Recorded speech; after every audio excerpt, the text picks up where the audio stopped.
Welcome to another edition of Women of Consciousness podcast. I'm very grateful for those that are listening to this live or post recorded episode. Today's topic is depression and an initiation through the gateway of the underworld. So, something that I have been looking at and exploring, I would say, over the past couple of weeks, my own kind of theory.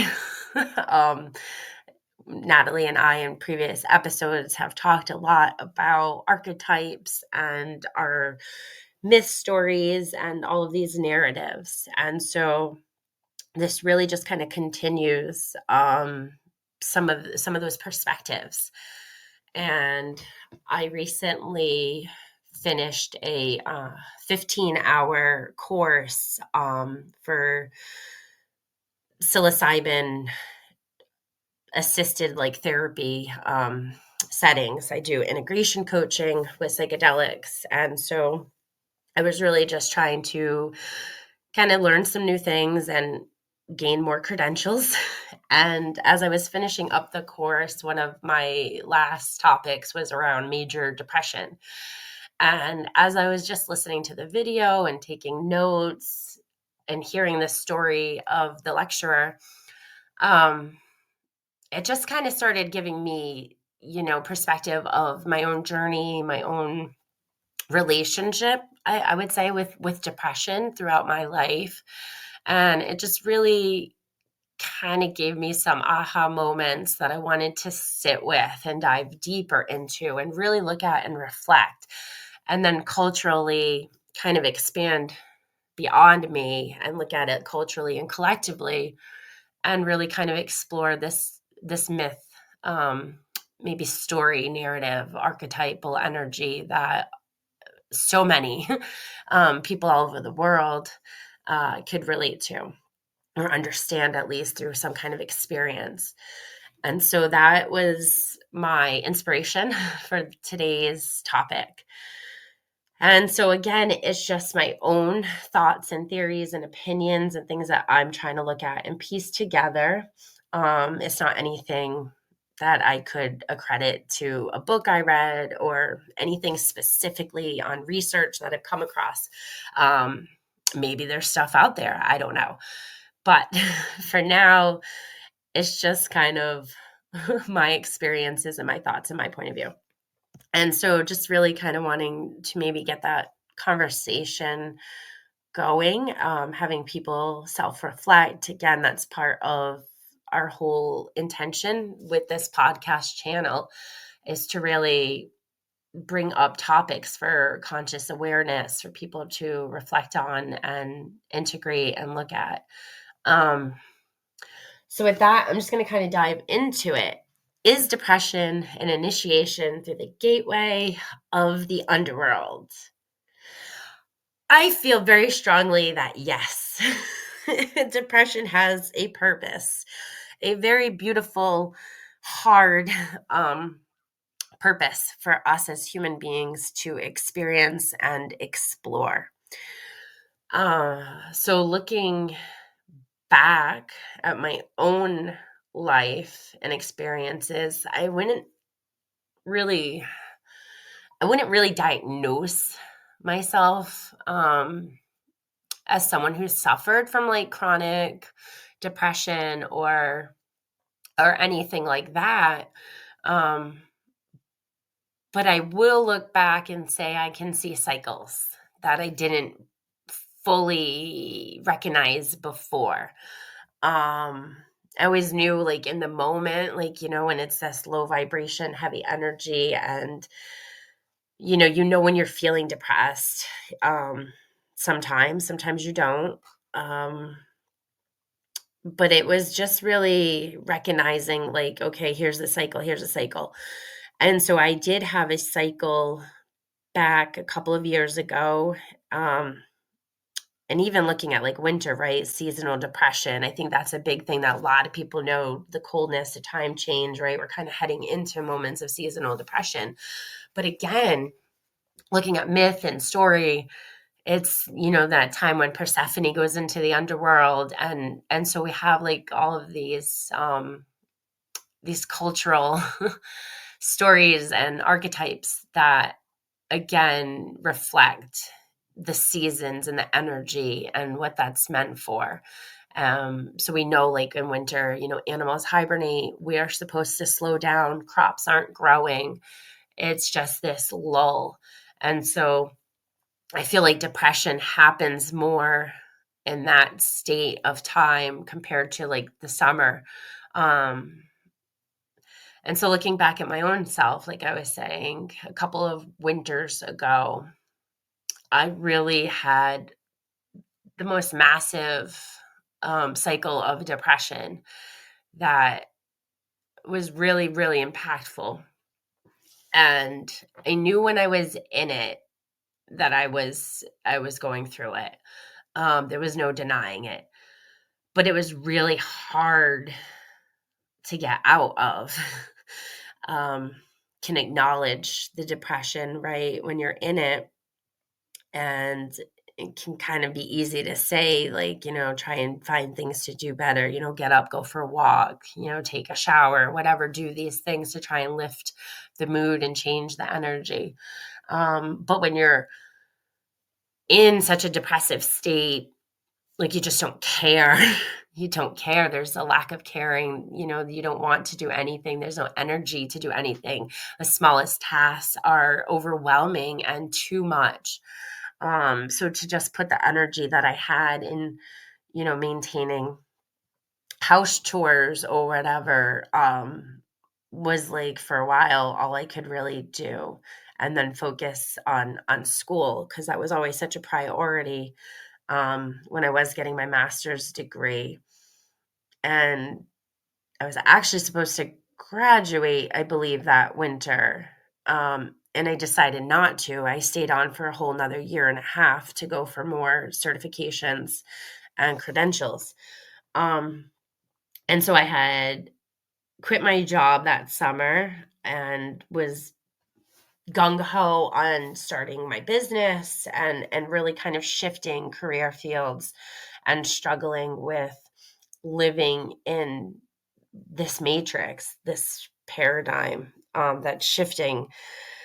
And so I really struggled with that and fell into this depression, that lasted for months and months. And so at the peak of it, I remember just not leaving my house. I mean, again, yes, it was winter and I don't like the cold. So I really didn't want to go anywhere. I didn't, I only went to the store when it was necessary. Otherwise, I just never left the house. And I was okay with that. I didn't want to go anywhere. I didn't want to do anything. So I didn't feel like I was missing out on the world. I was focused on trying to homeschool my son, my youngest son at that time, and just focusing on my own schoolwork. And then after that, like, there was nothing else to give, and there was no real relationships or friendships or people in my life. So I didn't have anyone checking on me. I didn't, have anyone to reach out to. And I pretty much just navigated the space all alone, for months. And I remember the one thing that really truly helped me in that time was having this morning routine. And I would just, around like maybe 10:30 in the morning, I would meditate, and I have this Isis oracle deck. And so I worked with Isis that whole winter, and I was healing a lot of my inner child as well as my masculine energy. And I remember going so far deep into the process that I found the masculine inner child.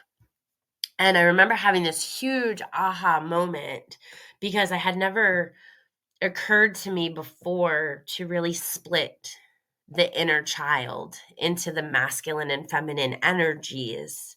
and really look at this core like root structure of those early years of my life in relationship with parents, friends, school, family, community, all of those different aspects. I was always looked at it as me as this wholeness, right? This inner child, this very lively little talkative girl that I really was, um, who really struggled with friendships and, had bullying issues at school and whatnot.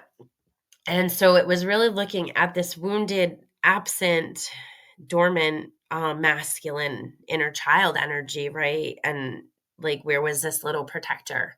Um, that's kind of one of the roles. Again, we've done previous episodes on, wounded and healed, kind of divine, masculine, feminine energy and their roles. So if you're not familiar with any of that, I definitely encourage you to maybe listen to a couple of those episodes and get a little more familiar. But otherwise, it was a very profound experience. And it just felt like I really truly went deep, right, into the underworld, into like the root of where the seed fertilized. And so I was able to look at that and discover things about me. And then from there, it was like it was coming back through the time, right? You went back in time, and then it was like time started progressing forward again. So, preteens, adolescence, and all of that into where I am now into adulthood, integrating this masculine and feminine energy.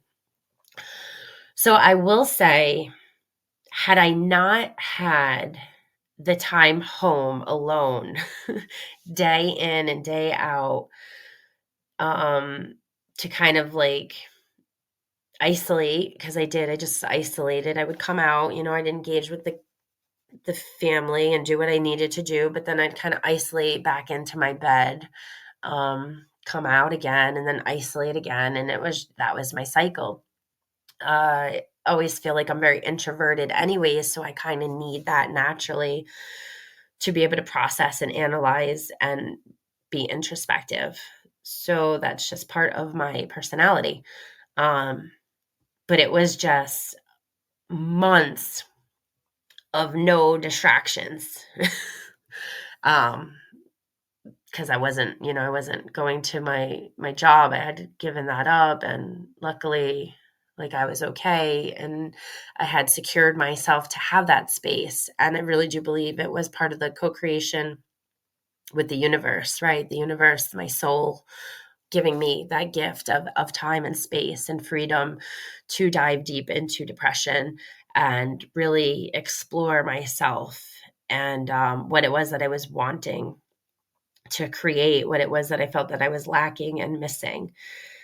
And so in the midst of going in and out of these underworld journeys and reclaiming soul fragments and integrating them back into my psyche, my father ended up sick, and he had already had some ongoing health issues for years. I didn't know how bad it was. I guess he was right for some reason. I feel like dads or kind of hide maybe some of their illnesses, or parents, I guess, realistically kind of hide some illnesses from kids, and they don't want them to worry or know. So when he got hospitalized, and I got this call that, they didn't know how much life he had left in him or time. And then it was COVID. It was like almost a year into COVID. So there was still a lot of procedures and things in place. So I couldn't even get into the hospital. I remember they called me on a Friday, and they didn't even let me into that hospital until Monday. So I was definitely in a lot of denial. Immediately, my dad was having heart failure and kidney failure, and he was hooked up to like a kidney dialysis machine. And it was hard. It was so hard. I was already in such despair and depression. So to go in there I think that was where like a spark of hope came, like there's no way my dad, is dying. What are you telling me? Like there's no way. You don't know him. Like he'll wake up, like he'll be fine. Um and I remember the doctor, this older man, just yelling kind of at me, being very aggressive and rude, and you know, um pretty much made the call and said he wasn't going to keep my dad hooked up to the dialysis machines anymore, and he was shutting it down. And so with that, they were telling me to just pretty much get hospice. And it was all just so sudden and fast and unexpected. So it was really, really hard to accept and to integrate and to deal with. And I remember just sitting by his bedside and reading, because I had just started attachment and developmental theory for my trauma program.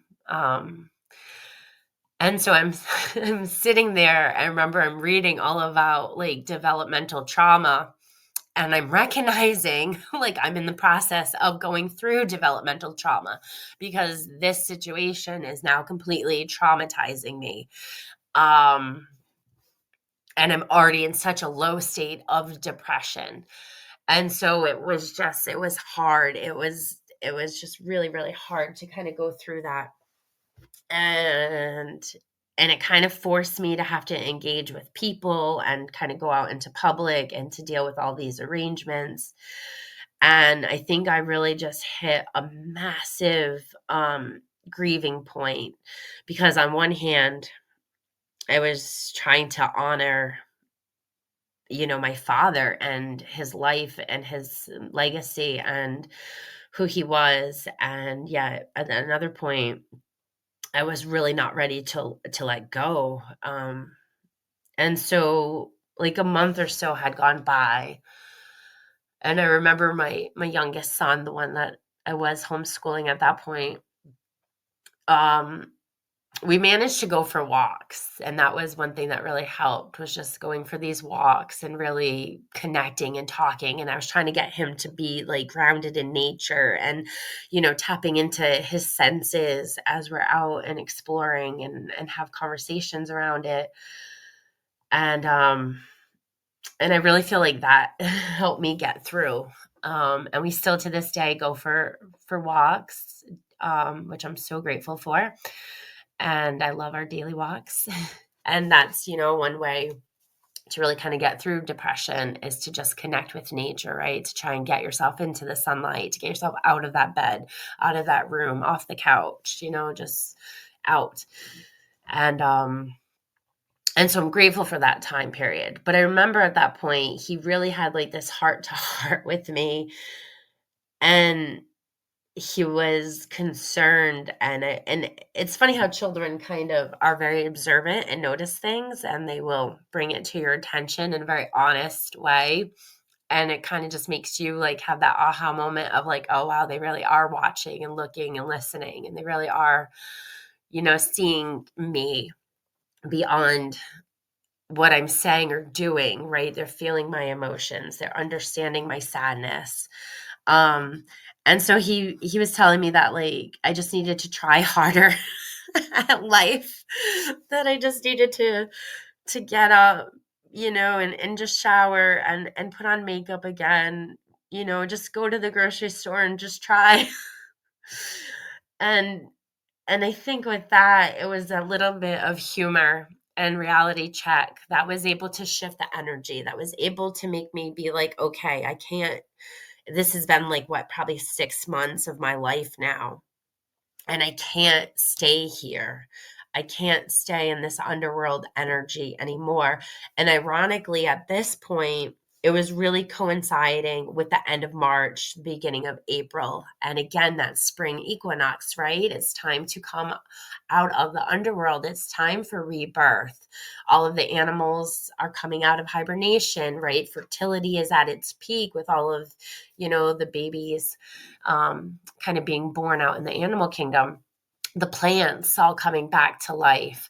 So symbolically, it was all around me happening. And so it was just finally like tuning in with my body and my energy and recognizing like I do have free will. I do have ego, but I also have this soul. And it's so easy for the ego to kind of get swept away into these states of emotions and really wants to like stay there. But we can't, right? It's why it's a pendulum swinging and we have to keep moving. Uh, so depression as an initiation through the gateway of the underworld, I think that is really, really such a profound and important concept and way to look at the structure of depression. And again, looking at like myth story and our personal narratives. And for those that, have suffered depression their whole lives, or maybe just in small moments, right? Usually loss, death, when we're grieving, that will bring us very deep down into depressive states while we're healing, while we're mourning. And then we work through that process, right? We're able to accept and let go and kind of heal. And while aspects of that loss, are always with us, the pain it's not as fresh and it doesn't consume us. So we're able to get back to daily life and carry on. So I just strongly, I think, suggest and recommend for anyone who can relate and resonates, who's maybe been drawn towards this episode for this reason, just do your own self-reflection, do your own analysis, come up with your own opinions and theories, and look at your own story and see how it fits.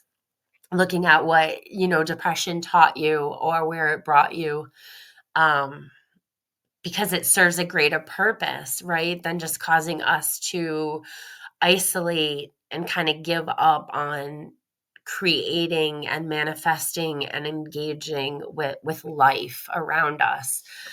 And the opposite of depression, when you're looking at that spectrum again, vitality, right? So there's this lack of vitality, and yet there's just such a strong connection to just not caring.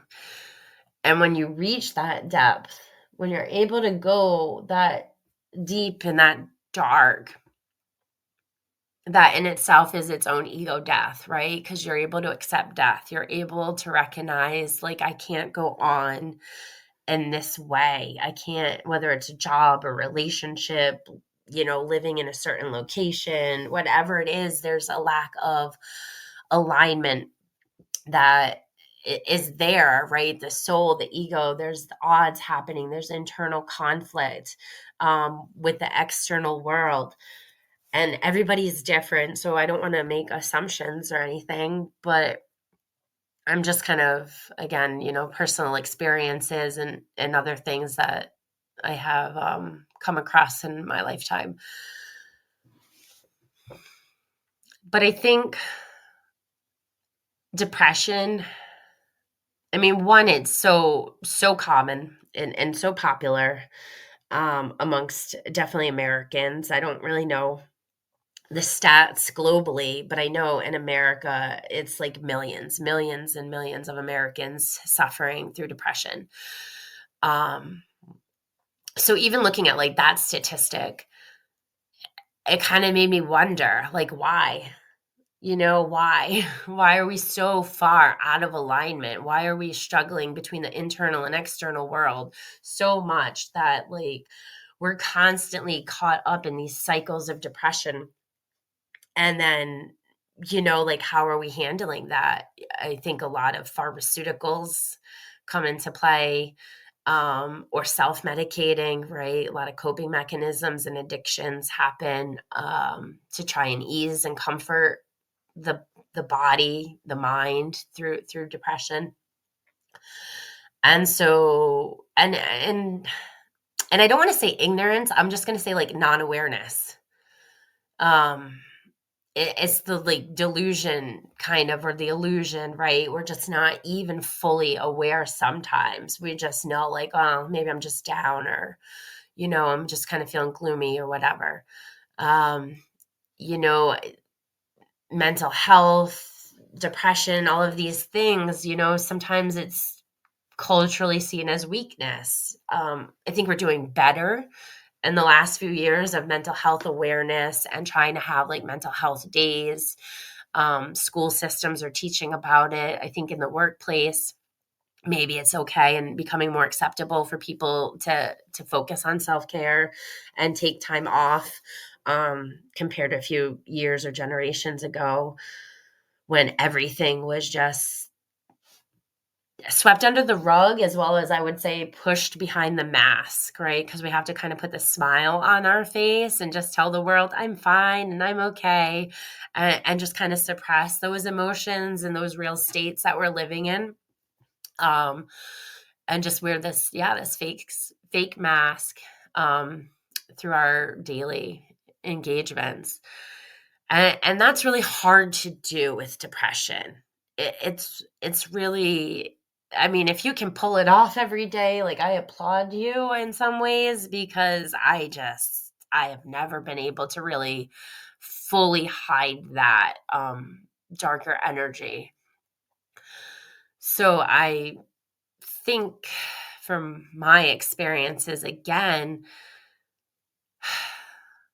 for such a large percentage of a culture to be able to share this archetypal narrative, depression really serves as a profound opportunity. If you are able to go deeper, if you're able to have that awareness, that self-awareness, right, on the surface level of ego, being like, oh, okay, I feel it. And I think a lot of us now are able to feel it coming on because we know we're about to have the time change. We're feeling, we're going into the shortest amount of daylight hours for the year, for the time of year. So I think people are feeling it, like that, this undercurrent kind of creeping up, right? And then it's like you just kind of surrender and it just like overfloods and takes over. And then it just becomes this emotional state that you're like now drowning in. And so I think the first thing is noticing like the self-awareness of that undercurrent of, okay, like there's looming depression ahead. And maybe I can't escape it. And maybe I can go to therapy and I can get help and I can put these practices into place, and I can, get pharmaceuticals if that is what's right. And, there's ways to cope and to help it. Um, but I don't feel like we're meant to live there. I think it's supposed to be a cycle. It's supposed to come in waves, and it's meant to bring us into the darkness within us. It's meant to bring us down to view and understand what's missing, where there's a lack of vitality, where there's a lack of power in life, right? Where we're giving life to ourselves and what we're manifesting and creating in our day-to-day interactions with the world. When we're just feeling like it's so routine, I have to get up and go to work and do the chores, and I have to come home, and like, you know what I mean? You're just waiting for like the weekend, or you're waiting for like this event, or maybe for that event, waiting for like vacation time. And it's always like something in the future down the road that's going to bring you like a moment of a break and a moment of happiness. That's not really normal either. We're meant to balance. We're supposed to find those moments throughout our day. And that's where balance really comes in. And we have to really learn and recognize balancing, because all of the responsibilities, all of the things are always going to be there. But at the same point, we have to let go of control. We have to let go of like OCD and things like that, and really allow ourselves to surrender and flow. Sometimes we can wake up and we can have intentions. I'm going to be really productive and I'm going to get all of these things crossed off my list today. And it doesn't happen. And then normally what happens is the mind, the ego will start beating itself up and making us feel like, oh, I'm lazy. I didn't do things that I was supposed to do. You know what I mean? But sometimes the energy is not there because it's not what your body wants to do. It's not what your soul wants to do. It wants you to find stillness. It wants you to find quiet and rest. And especially in the winter months, especially with so much darkness in the external, it's going to reflect internally as well. And so when we're distracting ourselves, when we're avoiding it, when we're just, or even on the opposite end of that, when we let it consume us, when we just give in so much that it then consumes us, that we can't break free, that we can't lift ourselves out without help or some kind of support. I think that's when it goes into the excess, right? The pendulum has swung all the way to like the peak of excess. And now there's nowhere for it to go. Like it has to come back. It has to swing back the other way. So that's just, I don't know, kind of what I've been thinking about and looking at, and again, just theorizing and trying to explore what is this true state and container of depression? What is it really meant for? Because I don't feel like we're really meant to like give up on life. I don't feel like we're supposed to be like, oh, it's dark and cold and I'm just going to hibernate and isolate and never talk to people and, kind of just get stuck in my head and start nitpicking on all the aspects of my life that I'm not enjoying and then allow that to consume me. Or in grief or loss, to get stuck there. We are meant to heal. We're meant to grow and evolve. So that's where I feel like the underworld journey kind of is individualized, right? If you're into Jungian psychology and you know all about individuation and that process, it feels very much that depression and despair are very integrated into the underworld. And you have to reach those emotions. You have to kind of reach that low vibration to be able to be initiated into this journey, because now it's a myth story. And again, for me personally, like I had said earlier, I was working with Isis a lot that winter. And it made a lot of sense to me that I would connect with Isis. She's just one of my great mother aspects of my divine archetypal energy that I am. Persephone, Inanna, Lilith. So these are all dark goddess energies that are a part of me that I discovered. And again, Natalie and I have done previous episodes on archetypes and different goddesses. I don't know that we've really dived into any specific like goddess story. But it is really interesting when you start reading these myth stories and you're able to resonate and relate it to yourself and you recognize this is my story. This is components of what I've gone through. And this goddess and everything that she stands for and everything about her personality is entwined in my personality and in my values and in who I am. And so, as part of my own individuation process, a lot of those darker goddess energies from the shadows kind of came up first into my awareness and kind of brought me down this path. And regardless if you are a male or a female or whatever gender, it doesn't even matter. It doesn't. It's about energy. It's about masculine and feminine energy. And so I am very, very strong in my feminine energy. And so I have done a lot of integrating and research and healing and reclaiming these archetypes, these goddesses. And I know my core, like, of who structures me. I know what ones I embody and channel. And with Inanna was a huge aha moment for me when I got to her. And gosh, I would say this was like 8 years ago, I feel like, when it began. And so each winter, each fall, it was like, okay, here we go. We're going back through the underworld. And with Inanna's story, she's going down um, into the underworld to see her sister, who is the queen of the underworld.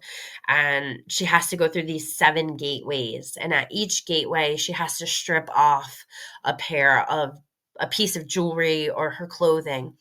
So that when she gets to the 7th and final gateway to go in to see her sister, she is completely naked. And then her sister kills her and hangs her like on a meat hook and just kind of lets the body hang there. And then I can't remember if it's like angels or messengers. I mean, it's been a while since I've read the story exactly. But these guides, I'll just say guides, come in and they are able to take Inanna off of the hook and kind of resuscitate life into her. And from that, she comes out of the underworld and is then embodied as like this queen of heaven and earth, right? Because she's come from the heavens down in the underworld, died, been reborn.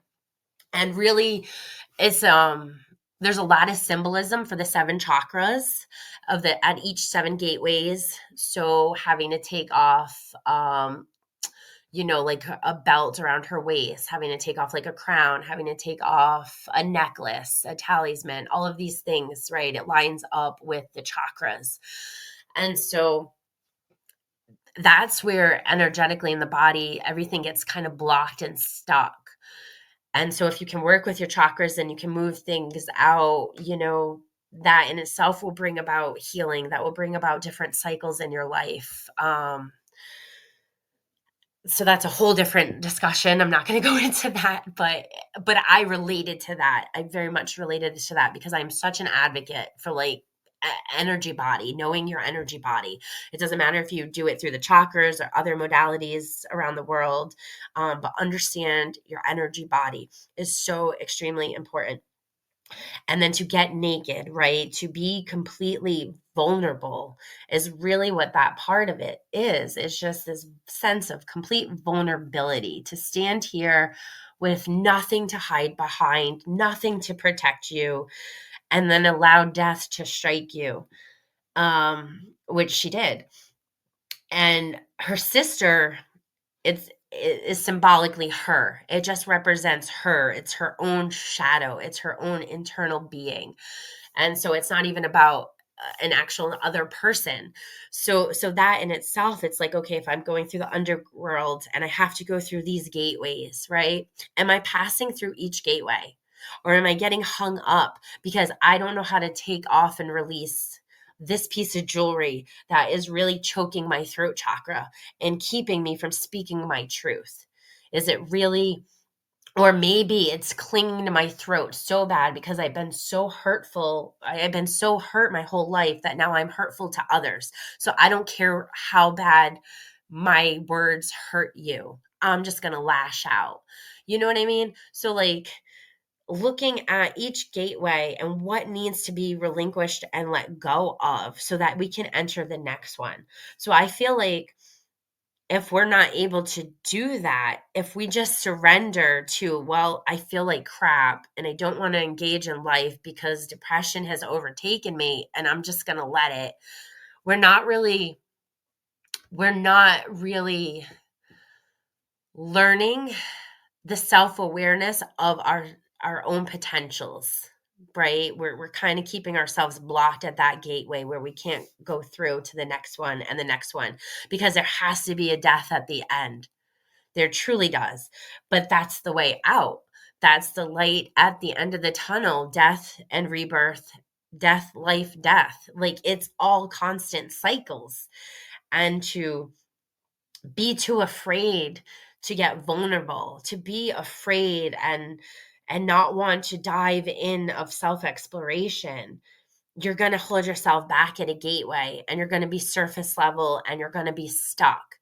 And that pain is real. It's so real, and it's so consuming. And there's even a sense of power.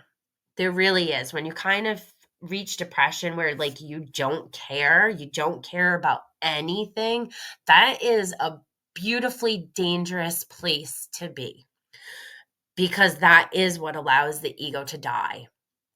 When you have something to fight for, when you have something to live for, when you care, you're not going to go there. And when you think about whether it's your own depressive states or people that you've known, right? Because I feel like at this point in life, we all can relate or resonate with maybe knowing somebody else or experiencing it ourselves. I can remember looking back in my teen years and seeing my mother, and I totally didn't understand it. I just knew she was bipolar, but I didn't understand what these states were. And I can remember looking back at different cycles that she went through, from isolation to then complete like manic energy to always being on the go, and then never allowing herself to find stillness, because that was too scary to have a clear mind and having time to tap into yourself. That was way too scary. So it's much easier to go and do all day to avoid it. So yes, I do personally think depression is an initiation to the underworld, and there are gateways that we have to go into and go through. There are things that we need to learn about ourselves, that we need to heal and let go of, so that we can kind of have the rebirth and then come back. And that's why it goes in cycles, right? It's always in constant cycles. And you get better at it. At least I know personally I have. I got better at recognizing it, at understanding it. And in spirituality, I know, like, dark night of the soul is kind of thrown out there as a way to label, I think, this experience, a dark night of the soul, because you go into severe depression, right? Some kind of tragic event, some kind of loss, something comes in and shakes up your life. It's that tower moment. It's the death card. It's the fool's, all of these kind of major arcana cards that would come up in a tarot reading. And it's a catapult. Life can't continue as it was. And so you fall and you fall and you fall. And it feels like despair and depression and, wanting to give up, not knowing a way out. The darkness, the dark night of the soul kind of comes over. And that's what shifts, right? Again, it cracks open like consciousness. And now there's a new level of awareness about yourself and the people around you and what you're doing with your life or not doing with your life, where there's alignment or misalignment, all of these things, because it's trying to shift you. It's trying to get you to like wake up consciously and live from that conscious place of remembrance that there is purpose and meaning to life. We're not really here just to feed these systems all of our time and energy and money. We're really not. It's just draining us at this point. And I think that's where a lot of depression is coming in, because people are feeling completely drained and out of alignment with the way they internally feel about how they want to live and create life, and then the way it's externally structured that we find we have to. And I think a lot of us in the last decade, that have been riding these waves of awakening, um, we know there's timeline shifts. We know there's, these things that are happening to get us as human species to evolve and to collapse and heal. We have to heal first. We can't just build on what's already structured. We need to heal the past. And that's why trauma and integration and psychedelics are coming back, and not even coming back. It never even went away. It was just how culturally we saw it, right? How we labeled it and saw it and felt that it was intervening or interfering, and all of these things. But but it's really resources. It's resources for us to heal the past and heal consciousness, heal our ancestral lines, heal culturally, right? And then to be able to shift that vibrational frequency and now have something stable and steady to build a structure to move forward with. So things are going to continue to fall apart, um, to crumble. Things are going to continue to divide us before it finally unites us. But I feel like the underworld, depression, these are such important aspects of that process of healing, of reclaiming soul, and evolving forward.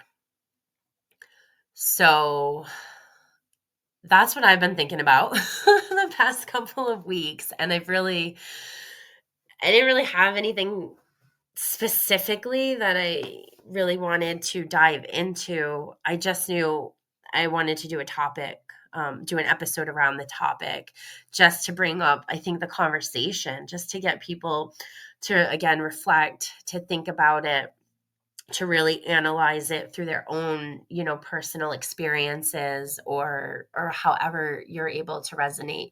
Because I don't feel like everybody has depression, but I feel like every single person has experienced it at least once.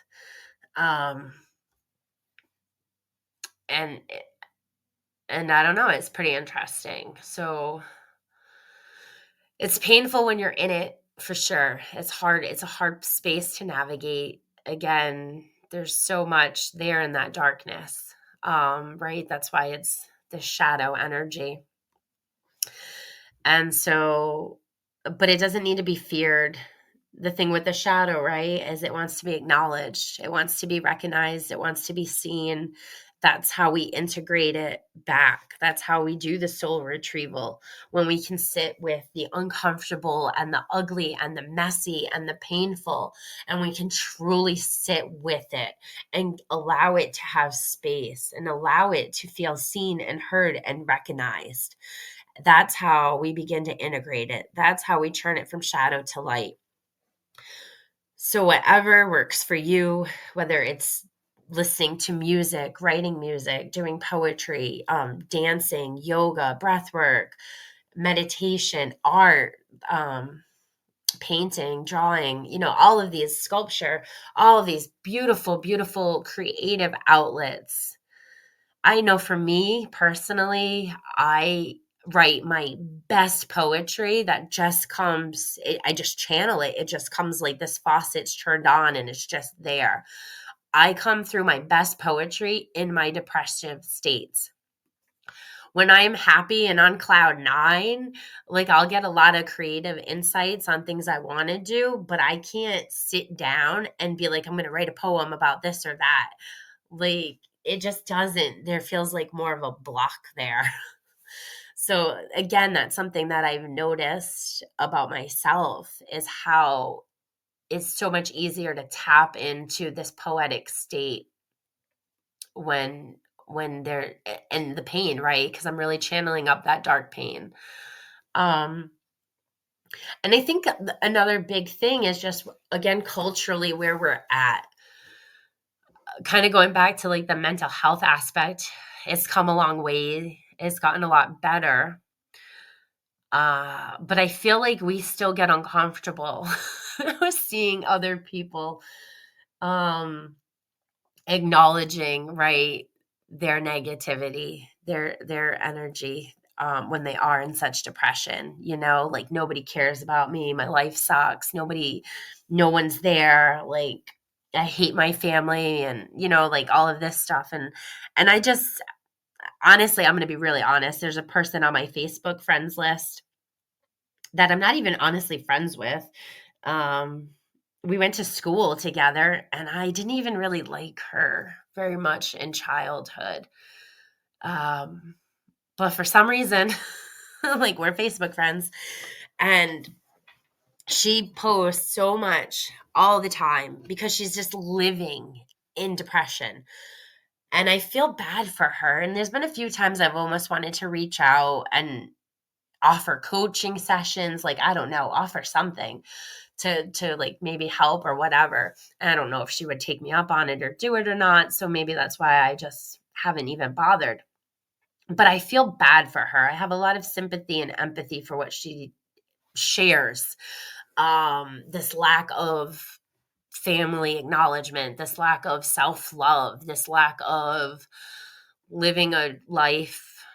I think you feel like you have a bigger purpose than just this job that you have to show up for to pay your bills. Um, so I do recognize that, and I do understand that happens, and that's where I feel like it's not a cycle anymore. Something happens with the ego where it just gives up, and it doesn't continue going through the gateways, right? It doesn't continue the journey through the end of the underworld. It just kind of gives up and is like, I'm going to live here now. I'm just going to unpack my bags and I'm just going to stay here. And this is my life. And that's really tragic and sad, I feel, because I don't think it has to be that way. I don't think it's meant to be that way. I think it's just supposed to help us grow and shed things that we no longer need when we can dismantle ourselves at each gateway and then kind of reassemble ourselves at the end and be reborn.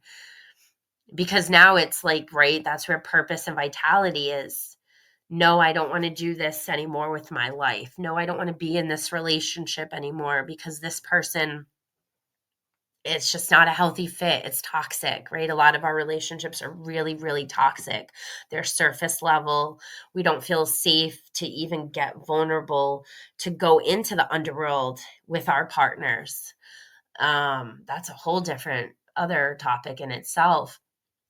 But to really be able to go through the underworld and have a support system and have somebody there, I think is really the most profound aspect. I recently had a moment right after the equinox and right around the eclipse at the beginning of the October month, um, where I was really overwhelmed. And I talked about this in that equinox and eclipse video that I made. I was feeling really, really overwhelmed. And then my son got into a car accident. And that was like the final straw, right? That kind of broke the camel's back. And that was it. I was then booted through that gateway. Um, because I think I was just kind of maybe like standing outside of it and recognizing it and being like, no, I have these practices, right? Because I've done this before. I know what practices, I know what tools, I know what to do to keep me from sinking to that level. But the universe was like, no, we don't care. We're still going to break you because you have to go deep. And so I did. I ended up in a couple of weeks of really, really heavy again, it's just like life is so hard sometimes. And for me, I mean, I've been honest in the past about it. The suicidal kind of idolations that come up with depression, right? And it makes sense if the ego is going through a death, why would it physically want to maintain itself here if internally it's at such conflict with all aspects of the psyche? So that in itself, right? Pluto energy, Scorpio energy. We've just entered Scorpio season. So maybe, that's kind of why I'm feeling the pull to talk about this a little bit more openly and honestly, because I know I'm not alone. And I know there's a lot of other people who can resonate and relate. And that's really my goal, is just to give a new perspective and a new understanding, and just kind of maybe reflect on that for yourself. I isolate all the time. I live in the middle of nowhere anyways. Let's face it. It's really easy to kind of isolate here. There's nothing, which doesn't help, but I like the country. So it is what it is. I'd rather live here than the cities. I couldn't even imagine how much worse it would be in the city for me, to be honest. So I'm so grateful for nature and trees, and to be able to connect to like the night sky and be under the Milky Way. I was in the process in that isolation of my really good friend that I have. And like I deleted his contact. I deleted a lot of people's contacts. I deleted a lot of stuff. It was just that breaking moment of I don't care. I don't need anybody. Like I'll just do it my own. And it was a really, really hard space for me personally. But I am very grateful that I had someone who recognized it and understood it for what it was. There was no judgment. There was no, I think finger pointing and defensiveness or whatever. They just held space for me and got me through it, and recognized like that's not truly who I am in the day to day. That's not who I am from like this authentic place of life. I truly have so much gratitude and so much love every single day. And I intentionally tap into those blessings and gratitude each day. So for me to go that deep into like the darkness of the divine feminine psyche, shadow energy, and to sit there with that, to acknowledge it, and to see like, okay, I see all of this pain, I see all of this turmoil and confusion, but I love you and I accept you and I embrace you. I was able to integrate it and dissipate it and move out of it very quickly and very easily. And then so I'm very grateful for that. I don't think I have ever been able to experience that in my entire life with another person. Not even in therapy, honestly, but to have a friend, to recognize we're alchemists. And as alchemists, this is our work. This is our soul mission. This is what we're here for. We're meant to experience these states of emotional turmoil, and we're meant to transmute that energy into a higher vibration and let it go, and not allow it to become our personality or become our myth story. And I think that is the most beautiful gift that I was given, through friendship, through co-creating with the universe. And it was, again, just such an eye-opener, because I don't think we're comfortable with that. I don't think, we want to give advice. We want to give somebody a cure. We want to help them get out of it. But if we can just sit with them and just hold space. You don't have to do anything. You don't have to give the right words. You don't have to do anything at all. But just don't judge. Just don't give your opinions. Just hold space. Walk them through it. Notice, what you need to notice and allow it to be and allow it to let go.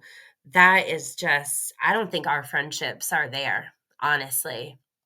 I think our friendships and our relationships are still so superficial and surface level, because if we were able to go into the underworld holding someone's hand and allow them to really see our deep, dark thoughts and our self-hatred and our conflict and our struggle with our place in the world, we feel like nobody would want to be around us. They would all abandon us. They would all leave us. We wouldn't be lovable. We wouldn't be worthy.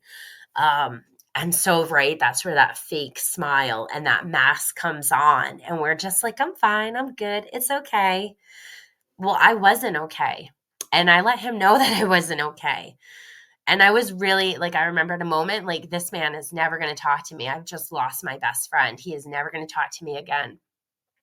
And I was really scared of that. And it was so far from what I assumed. It was just such the opposite. He just showed up, and I needed that because he helped me talk about it. He helped me integrate it. He helped me heal it. He helped me alchemize it. Right. And then we can switch places, and I can then do that for him. I can then hold that space as he navigates his life path. And that's the true beauty of friendship that I am really discovering on a personal level through this, initiation process that calls us into the gateway of the underworld.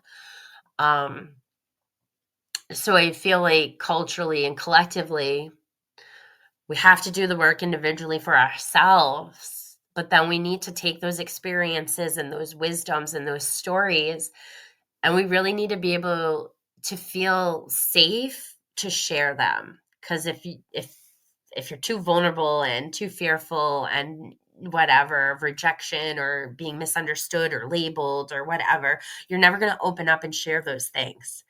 When you feel safe in your body and you feel safe to be vulnerable and you have people that love and support you no matter what, and you're not going to lose them, it allows that throat chakra to open up. It allows the heart space to really open.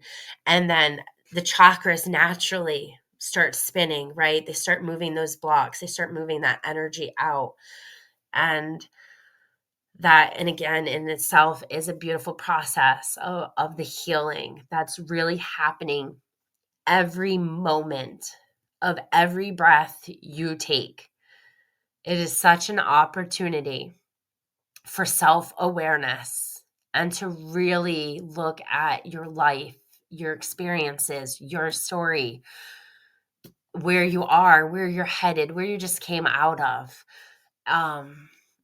And then as an individual, you start doing the work, and it sends out those ripple waves, and it starts, the people that start getting inspired or whatever. That's such a beautiful process too, that I've been able to bear witness to in like the past 2 years of this intentional healing community that I'm a part of.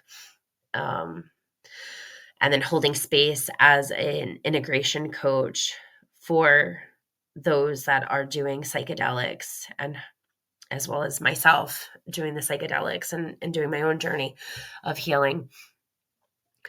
I'm just thinking if there's anything else. It was a lot. I feel like it was a little heavy, but not really heavy. Depression can be heavy, right? For sure. I just think it's a really an important topic to look at and explore and to question. I don't think there's anything wrong or right, good or bad, about depression. I think it's all in how we personally are able to work through it. And so I truly am sending love and light and healing to those in this moment that are listening, that can resonate with this and can understand and have been like, yeah, I've been there and it's dark and I haven't cared and I know exactly what you mean. I have a lot of love for those people. And I guess my word of advice, or not even word of advice, that's not even the right way to say it. I guess my hope or whatever, my intention would be for you, that I hope that you can navigate it.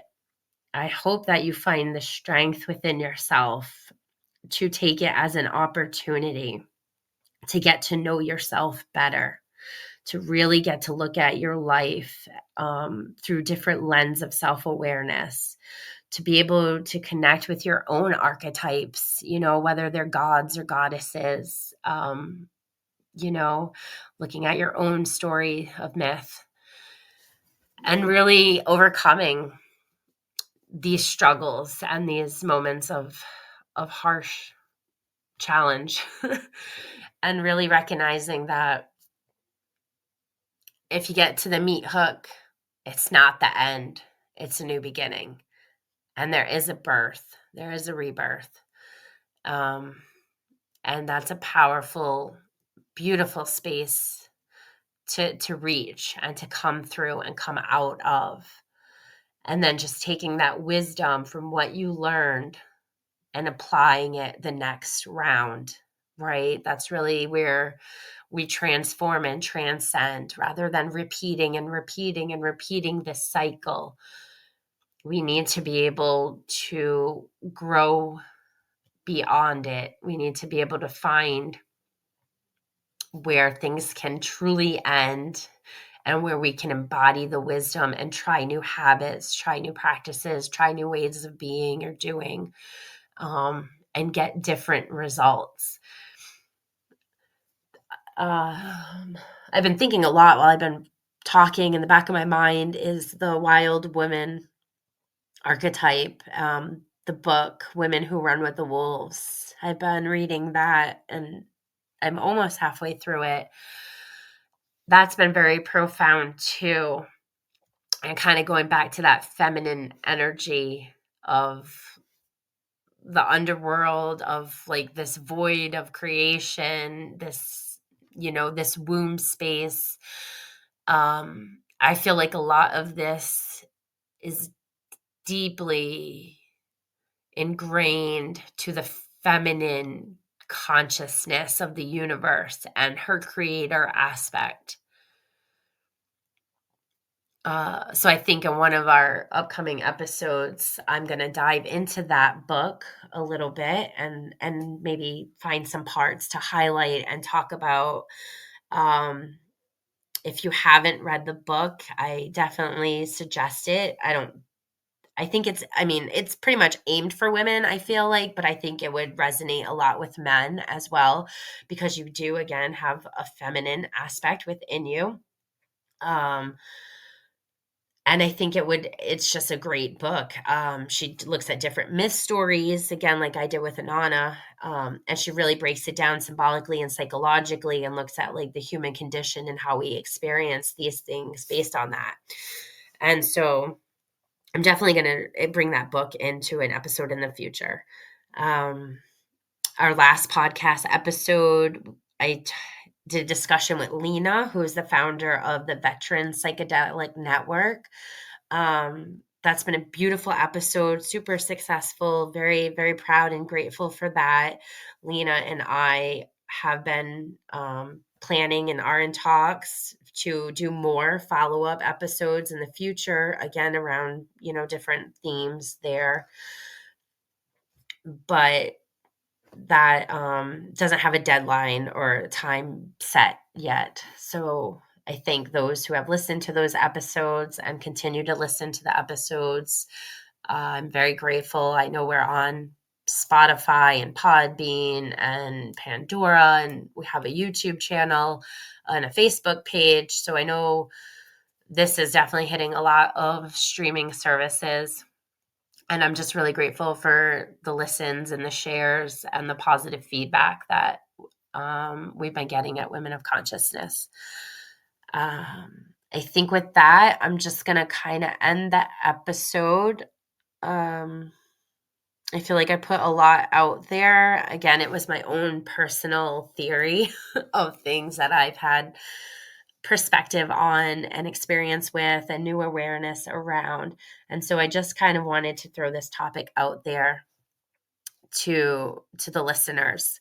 And so I really truly appreciate everybody who continues to support us and to join in and listen to our episodes. Thank you very much. Till next time.